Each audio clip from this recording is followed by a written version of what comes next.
Hey, Tech Guide Ninjas here. Hope you're having a good day today. So today we're looking at how to move a Word doc to Google Docs. So maybe you're working on an article with someone, but you don't have the paid version of Word like I don't.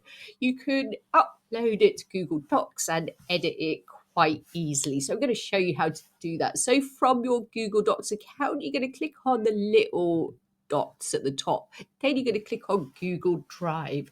So this is where you're going to upload the article to, and then you can edit it in Google Docs.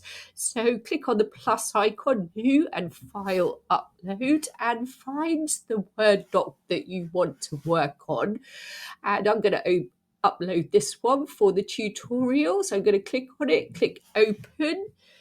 Then you can see it's uploaded in the corner here. So I'm going to click on it to edit it, and that will open, and it will open in Google Docs. So as you can see, I can now go and edit the article if I want to, and if I shut it down and I want to work on it later, I go back to my Google Docs, and there it is. So it's been uploaded to my Google Docs now. I hope that was helpful. Please like the video and subscribe. I will see you soon.